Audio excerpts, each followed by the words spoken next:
105 को देखते हैं, जो काफ़ी इंटरेस्टिंग है क्योंकि ये हमारे देश के बड़े नेताओं के बारे में है। ये सवाल हमसे पूछ रहा है कि इतिहास के कौन से आंदोलन यानी सत्याग्रह के साथ कौन सा नेता सही तरीके से जुड़ा हुआ है। हमें 3 जोड़ियां दी गई हैं और हमें बताना है कि इनमें से कौन-कौन सी सच हैं। सबसे पहले बात करते हैं चंपारण सत्याग्रह की। सवाल में इसके सामने राजेंद्र प्रसाद का नाम लिखा है। तो कहानी ये है कि जब महात्मा गांधी 1917 में बिहार के चंपारण गए थे किसानों की मदद करने, तो वहां उनकी मुलाकात एक युवा वकील से हुई थी जिनका नाम था डॉक्टर राजेंद्र प्रसाद।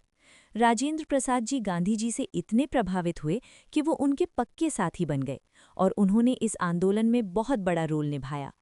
आगे चलकर वो हमारे देश के पहले राष्ट्रपति भी बने।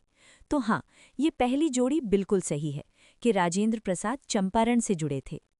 अब दूसरी जोड़ी देखते हैं, जहां अहमदाबाद मिल वर्कर्स के सामने मोरारजी देसाई का नाम लिखा है। ये बिल्कुल गलत है। मोरारजी देसाई उस समय इस आंदोलन में नहीं थे। असल में अहमदाबाद मिल हड़ताल में गांधी जी का साथ अनुसुईया साराभाई ने दिया था।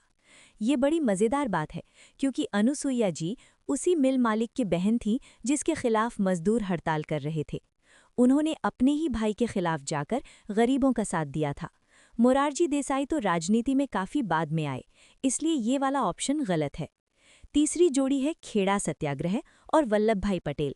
ये बिल्कुल 100% सही है। खेड़ा गुजरात में जब किसानों की फसल खराब हो गई थी और अंग्रेज फिर भी उनसे टैक्स मांग रहे थे, तब गांधी जी ने आंदोलन शुरू किया।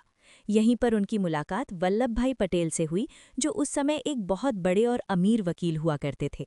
गांधी जी के कहने पर पटेल जी ने अपना कोट पैंट और वकालत सब छोड़ दी और खादी पहनकर किसानों के नेता बन गए। यहीं से वल्लभ भाई पटेल सच में एक जन नेता बने। तो कुल मिलाकर चंपारण वाली बात सही है और खेड़ा वाली बात सही है, लेकिन अहमदाबाद वाली गलत है। इसलिए इसका सही जवाब होगा ऑप्शन सी, यानी 1 और 3।